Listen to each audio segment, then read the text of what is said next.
정신일도 하사불성 10번 찍어 넘어가지 않는 나무가 없다, 그런 말이 있죠. 무슨 뜻일까요? 어떤 일을 집중적으로 진행한다면, 또 반복적으로 진행한다면 성취가 불가능할 것 같았던 그런 일들도 재량이 역부족이지만 감당해낼 수가 있다, 그런 뜻입니다. 중요한 것은 성취하기 위해서 우리가 정신을 하나로 먹고 반복적으로 한다 할지라도 만일 기회가 한 번밖에 주어지지 않는다면 어떻게 할까요? 단 한 번의 기회밖에 없다면 우리는 10번을 짓든 정신도 하사불성이라는 그 말에 의해서 질려가든 감당해낼 수가 없을 것입니다. 아마추어에게는 수많은 기회를 주어도 일을 성취해내지 못합니다. 그런 아마추어에게 단 한 번의 기회를 주고 일을 하라고 하면 엉망이 되겠죠. 프로페셔널도 마찬가지입니다. 단 한 번의 기회는 부담이 됩니다. 어느 한 분야에 열심히 종사해왔던 프로들도 단 한 번의 기회를 주고 일을 위임하고 성취하기를 요구한다면 감당해내기가 벅찰 것입니다. 요즘 이제 귀농, 귀화 하시는 분들이 많죠. 어쩌면 귀농, 귀화가 대세를 할 정도로 부쩍 늘어났어요. 그러나 귀농이나 귀화 자체가 삶의 질을 업데이트시키는 기회가 될 수가 없습니다. 오히려 더 악순환이 될 수 있어요. 왜 그럴까요? 그 분야에 종사한 경험도 없고 전문 지식도 없기 때문에 그렇습니다. 자, 그렇다면 귀농, 귀화에서 실패하지 않고 승리하기 위한 방법이 무엇일까요? 그 분야의 전문가들의 도움을 받는 거죠. 오래전에 농사에 종사했고 업에 종사한 그분들의 도움을 받는 것입니다. 세상에 도플장은 없는 것입니다.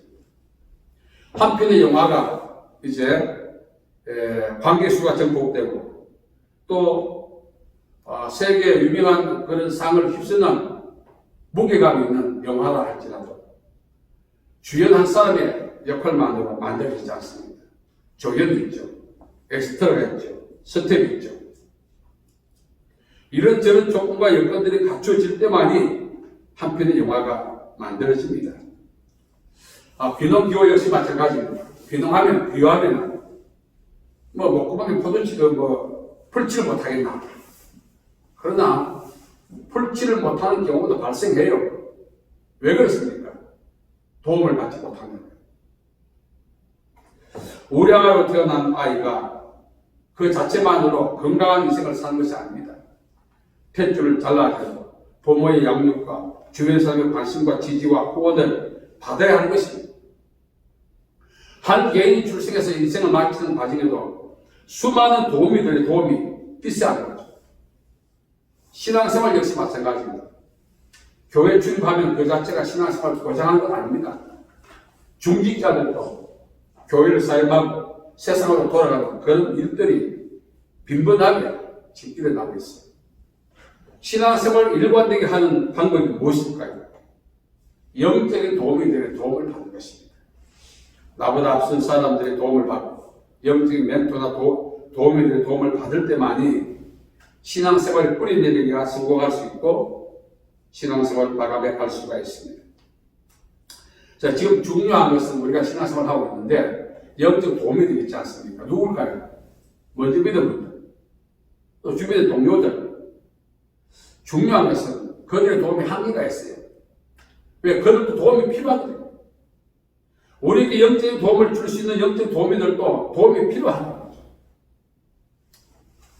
그래서 우리에게 도움이 될 수가 없어요. 자, 그렇다면 우리의 도우미들이 누굴까? 성경에 등장하는 믿음의 선배들. 그들이 우리에게 도움이가 됩니다. 그들의 종말을 통해서, 그들의 삶의 여정을 통해서 우리가 어떻게 처신하고 살아야 할 것인가 배우게 되는 거죠. 우리 인생이 어떤 일을 시작할 때 많은 기회가 주어진다고 했지 않습니까? 이 삶이라고 하는 것은 한 번의 기회예요. 사람이 70이면 강간에 80이라 했는데 이 긴 세월 사는 동안도 하나님의 입장에서 볼 때는 한 번의 기회예요. 이 삶이라고 하는 한 번의 기회를 어떻게 활용할 것인가가 참 중요하죠. 실패하는 사람도 있습니다. 그러나 성공한 사람은 드물죠. 어떤 직업이나 작업에 있어서는 성공 확률이 많아요. 왜? 달인이라고 하는 분도 있으니까. 그러나 인생이라고 하는 이 삶이라고 하는 이 기회는 한 번 주어집니다. 그런데 우리는 한 번 주어진 기회를 어떻게 사용합니까? 노세, 젊어서 노세, 늙어지면 못 노나. 한 번 주어진 기회를 즐기지 않는 겁니다. 그것도 하나의 방법일 수 있어요. 그러나 제대로 놀아야죠. 놀더라도. 우리는 한 번 주어진 기회, 삶이라고 하는 인생의 기회를 잘 사용해야 합니다. 그래야 후회 없는 인생을 살게 되고 후회 없는 종말을 우리가 맞게 되는 거죠. 대부분 늙어납니다. 젊은 날 객기 부렸다고 후회합니다. 후회는 뭐죠? 잘못 살았다는 것입니다. 인생이라고 하는 주어진 기회를 잘못 활용했다는 것입니다. 오용했다는 것입니다. 그래서 늙고 나면 후회가 막심한 것입니다. 여러분, 우리가 후회 없는 인생, 한 번 주어진 삶의 기회를 어떻게 하면 지혜롭게 사용할 것인가 말씀드렸습니다. 성경에서 답을 찾아야 돼요. 믿음의 선배들이 어떻게 살고 가는가? 후회 없는 인생을 살아가기 위해서 그들이 우리에게 모델이 되어주게 하고 그 모델은 그들의 삶을 통해서 우리가 알 수가 있죠. 현대 국가를 구성하고 있는 수가 국민 주권 영토입니다. 영토 없는 나라는 없어요. 영토는 나라의 구성 요소임과 동시에 우리 개개인의 삶의 터이기도 한 것입니다. 고대 사회는 이 영토를 확보하기 위해서 전쟁을 합니다. 때로는 매매를 합니다. 다양한 방법으로 삶의 터를 확장시켜 갔던 것입니다. 때로는 유산을 물려주면서 그 삶의 터를 보존하고 유지하게 될 것입니다. 영토 확장을 위해서 수많은 노력이 있었던 거죠. 그런데 이 영토 확장하는 방법 중에 하나가 바로 매장지입니다. 고대 사회의 족장들의 매장지는 후손들에게 그 땅이 자기의 삶의 주어짐을 적용해주는 요즘 등기부 등본 같아요. 그런데 매장지 구하기가 여간히 힘들었습니다. 족장들 이후에는 무덤을 사용할 수가 없었습니다. 일반인들은 그냥 죽으면 그냥 밖에 내놓는 거예요. 그래서 자연적으로 썩어가게 만듭니다. 족장의 무덤이 중요하죠.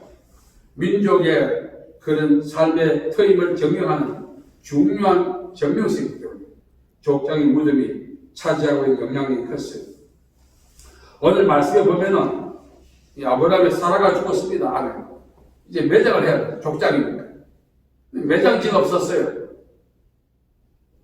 그래서 마침 아브라함이 헷 족속들을 그 삶의 영역에 체류하고 있었는데 그 땅 주인 에브론에게 가서 이 땅을 사라의 매장지로 달라고 요구합니다.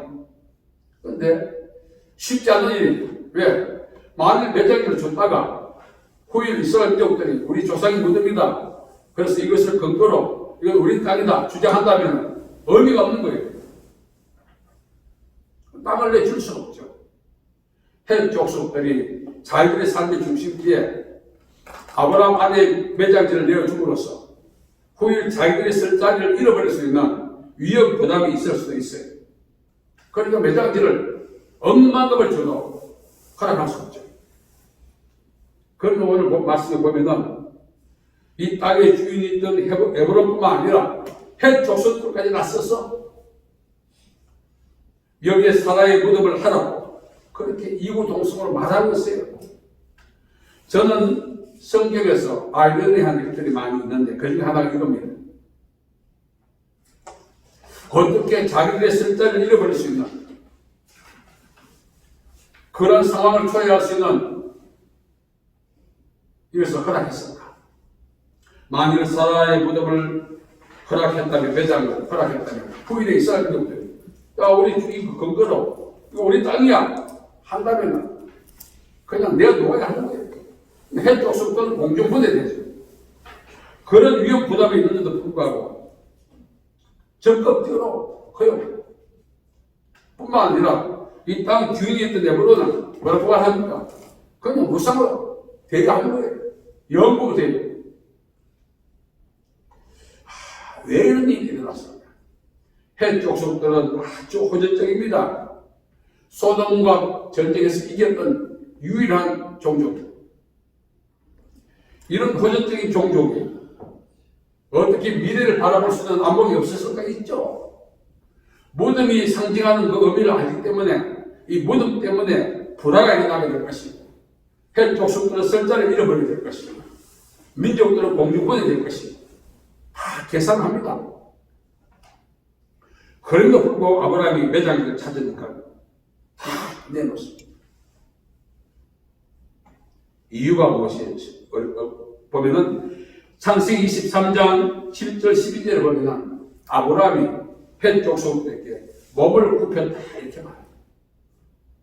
이건 인사하고 예의 바르고 매너적으로 없다는 그 이상입니다. 이것은 평소에 아브라함이 겸손히 행했다는 것입니다. 어쩌면 이 헷 족속은 비엘리트고 이 아브라함은 엘리트예요. 아브라함은 가릴 수 있고 헷 족속은 어릴 수 있습니다. 그럼에도 불구하고 엘리트가 갑이 비엘리트에게 어렵게 몸을 굽힌 거죠. 이것은 겸손하게 생활했다는 것을 이야기합니다. 말 한마디에 진정것을 감당하지 않습니다. 아브라함의 한 번의 굽힘, 한 번의 겸손이 헷 족속들에게 아주 강력한 인상을 남긴 거죠. 헷 족속들이 아브라함께 말하면 당신은 우리의 방백입니다. 방백은 지도자는 것입니다. 헷 족속들이 얼마나 기고만장한지 모릅니다. 자기들 위에는 아무도 없다 생각합니다. 그럼에도 불구하고 아브라함을 인정합니다. 그런 배경에는 아브라함이 평소에 겸손하게 생활했던 것입니다. 하나님은 겸손한 자에게 은혜를 베푸신다 했습니다. 미가서도 6장 8절에 보면은 하나님은 겸손한 자와 동행하신다 했습니다. 결국 이렇게 아브라함이 헷 족속들에게 몸을 굽힌 것은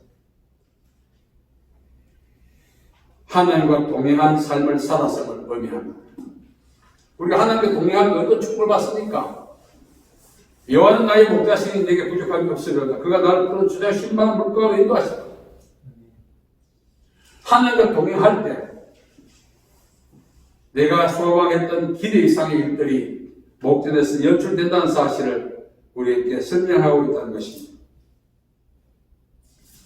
아브라함의 겸손함, 이 몸을 굽히는 것이 우리는 참 부끄럽게 여기기도 하고 자존심을 허락하지 않을 때도 있어요. 내가 왜 숙여 하는가? 자존심의 문제가 아닌 것입니다. 자, 아브라함의 몸을 굽히고 물론 7절 12절에 나옵니다만 계속해서 겸손하게 행했다는 사실. 헷 족속들 보게 자신의 안목에 아브라함이 비범한 사람임에도 불구하고 구제불능이요 인간 같다는 자신을 향해 늘 겸손하게 행동하는 것이 가만히 줬던 것입니다. 그래서 이 아브라함의 겸손함이 상당한 가마를 발생시켜서 자신들이 죽은지 환장에 현에 되어 있던 헷 족속들이 양도하는 거예요. 무상으로. 우리가 겸손해서 손해볼 일이 없다는 말이었습니다. 한 번의 겸손함, 사람을 만났을 때 강력한 이상을 줍니다. 그래서 늘 기억나게 만들죠. 한 번의 그 교만함이 일생 사람 기분 나쁘게 만듭니다. 아주 안 좋은 인상을 심어주죠. 저도 수많은 사람을 만납니다. 아직도 기억되는 분들이 있어요. 참 겸손해요. 지금 생각해도 밥맛이 없는 분들이 있어요. 교만. 두 분 다시 마주치시죠. 그렇게 이상하게 겸손하게 행동하고 인생이 남아있던 분들은 요즘 10년 돼도 못 만나는데 두 분 다시 만나게 생기면 내일 또 만나는 그런 교만한 인생들이 참 많더라고요. 그래서 늘 마음에 두고 있습니다. 언젠간 도움을 구하면 내가 도움을 준다. 도움을 줄 수 있는 역량과 위치 있지 않지만 하나님을 대신해서 살아가는 것입니다. 겸손이라고 하는 것은 인간을 상대로 한 것이 아니라 하나님을 대신해서 그 사람을 만나는 행동입니다. 왜 예수님이 나는 마음이 온유하고 겸손하다 하십니다. 그래서 이 헷족속들이 아브라함만 본 것이 아닙니다. 다니엘의 세 친구가 불문불에 들어갔을 때 하나님의 아들 같은 사람이 함께 있는 것을 봤어요. 중요한 내용입니다. 헷족속들은 단순히 아브라함이 자신에게 몸을 굽히는 것도 봤겠지만 아브라함은 하나님을 대신해서 그렇게 몸을 굽힌 것입니다. 자, 그 결과 어떤 일이 일어났다고 했습니까? 무상으로 땅을 사용하라. 저는 이 내용도 상당히 좋아합니다. 사람들은 불로이익 얻기 위해서는 수단과 방법을 가리지 않습니다. 내게 좀 더 도움이 돼. 도랑치고 가지 잡듯이. 나에게 불로이득을 줄 수 있는 어떤 기회가 온다면 목숨을 걸고 혈안에 되어서 싸우지 않습니까? 아브라함은 그렇게 얻지 않았습니다. 평소에 겸손히 행했더니 불로이익이 오는 거예요. 삶의 질을 업데이트시킨 방법.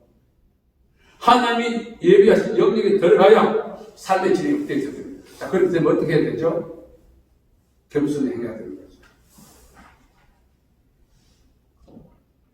다시 말하면 헷족속들은 우리가 출연하는 말이라 할지라도 이 말은 분명히 말씀드리고 싶은데 아브라함의 겸손한 배후에는 하나님을 목적해서 가능성이 없습니다.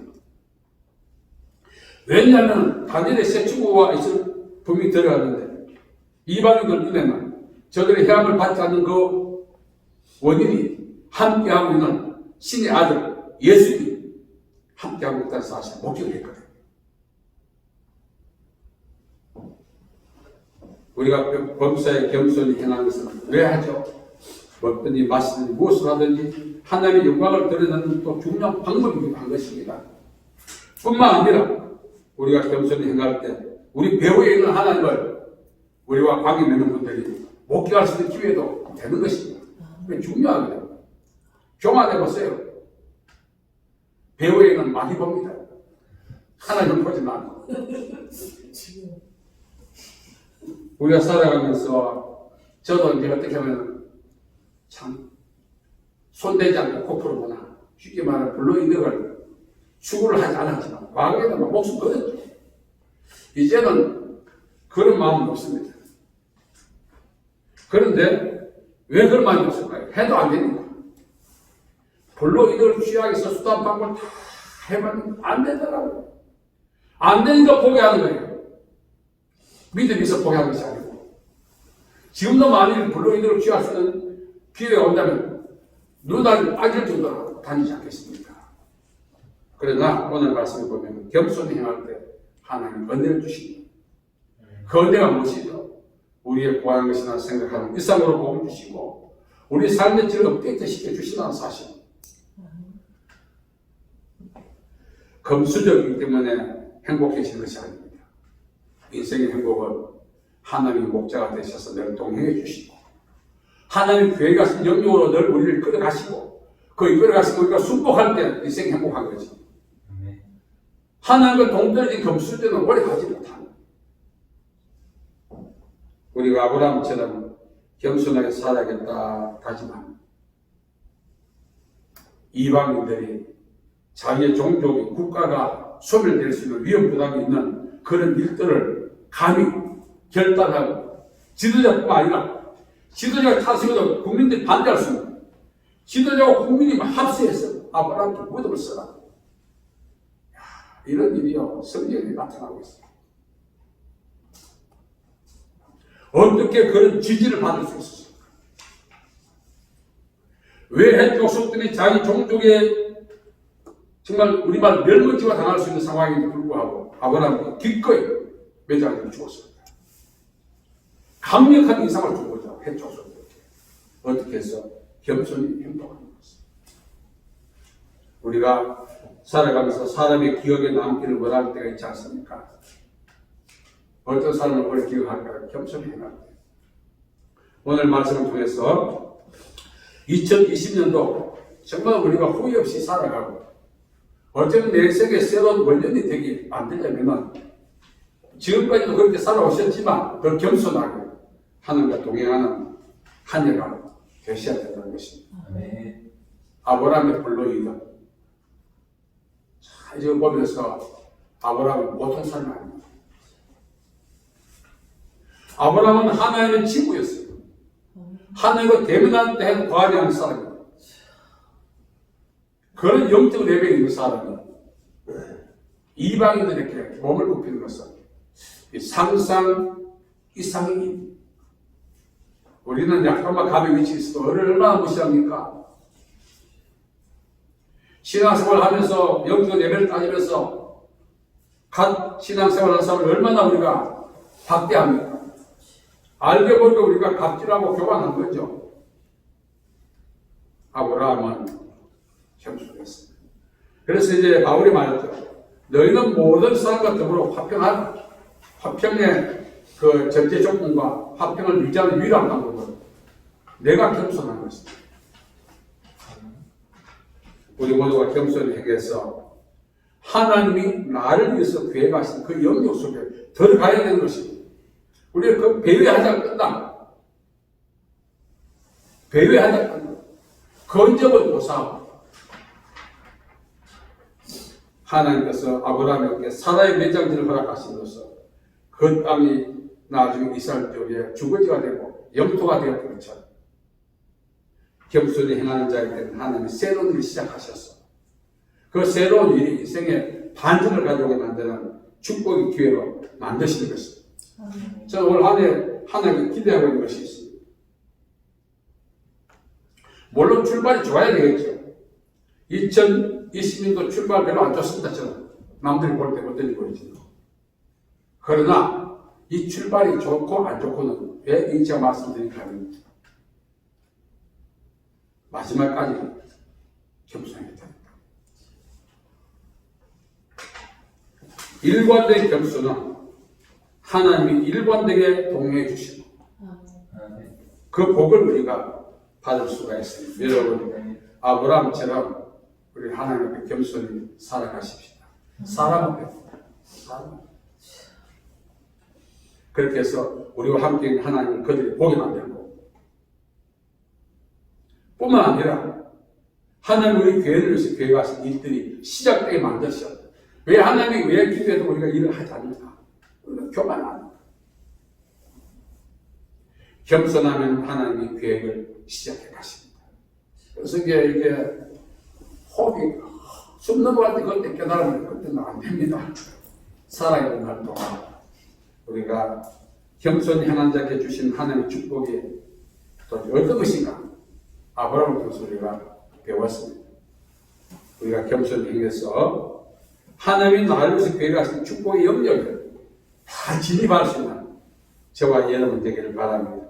하나님 아버지 은혜와 사랑을 감사합니다. 특별히 우리 모두에게 겸손히 행할 수 있는 마음을 주시고 또 주님 영광을 드러내는 삶을 살아갈 수 있도록 주신 기회 믿음과 지혜로 잘 감당하게 도와주옵소서.